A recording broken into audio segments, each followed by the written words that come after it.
ملتے ہیں۔ ایک بزرگ کی بات لکھی جو تابعی ہیں، وہ فرماتے ہیں کہ ان بزرگوں کا طریقہ یہ تھا کہ وہ لوگوں سے چھپ کے نا پہاڑ کے پیچھے عبادت کرتے تھے، اور پوزیشن ان کی یہ تھی کہ کسی سے ملتے نہیں تھے، بالخصوص فجر کی نماز سے لے کر عصر کی نماز تک بکریاں رکھی ہوئی تھیں، ان کو چراتے رہتے تھے فرات کے کنارے اور نفل پڑھتے رہتے تھے۔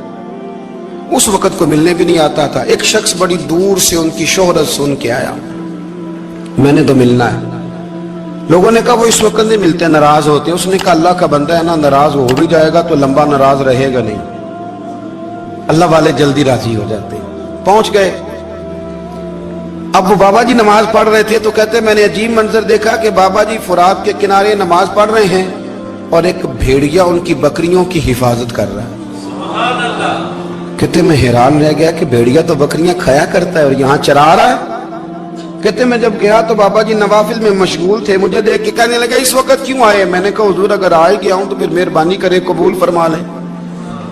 میں بیٹھ گیا تو میں نے کہا حضور یہ بھیڑیا بکریاں چرا رہا ہے، بھیڑیا اور بکریے کی صلح کب سے ہو گئی؟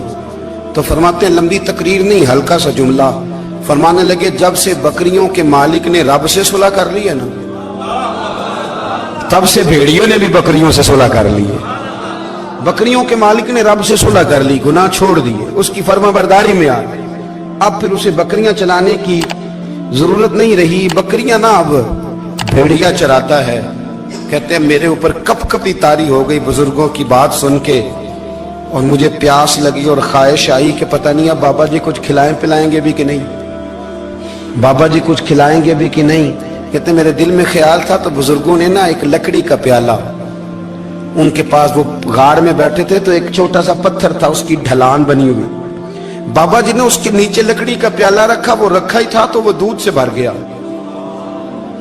کہتے انہوں نے مجھے دیا تو ٹھنڈا اور میٹھا دودھ، میری طبیعت خوش ہو گئی۔ بابا جی نے دوبارہ وہی پیالہ اسی جگہ رکھا تو شہد سے بھر گیا۔ 1000 سال پہلے داتا صاحب لکھ رہے ہیں، کہتے مجھے دیا۔ میں نے فوراً کہا، میں نے کہا حضور یہ دودھ تو گائیں بھینس دیتی ہے، پہاڑوں سے تو نہیں نکلا کرتا، اور شہد تو شہد کی مکھیاں دیتی ہیں، پتھروں سے تو نہیں نکلتا، یہ آپ کہاں سے نکال رہے ہیں؟ تو کہتے ہیں وہ قرآن مجید پڑھنے لگے۔ وَإِذِ اسْتَسْقَى مُوسَىٰ لِقَوْمِهِ، جب موسیٰ کی قوم نے ان سے پانی مانگا، فرمانے لگے موسیٰ کی نافرمان قوم پانی مانگے، حضرت موسیٰ پتھر پہ ڈنڈا مارے تو اللہ وہاں سے 12 چشمے جاری کر دے۔ جو رب حضرت موسیٰ کی نافرمان قوم کے لیے پتھر اور پہاڑوں سے چشمے نکال دیتا ہے نا، وہ محمد عربی کے غلاموں کے لیے پتھر اور پہاڑوں سے دودھ اور شہد بھی نکال دیا کرتا ہے۔ وہ بزرگ کہنے لگے بس بات یہ ہے کہ آج بھی ہو اگر ابراہیم کا ایمان پیدا تو آگ کر سکتی ہے انداز گلستاں پیدا۔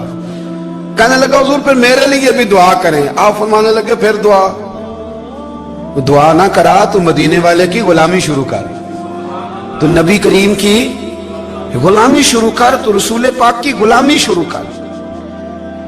ایک بات علم، پھر فرمایا اللہ رسول سے محبت، پھر فرمایا حضور کی غلامی۔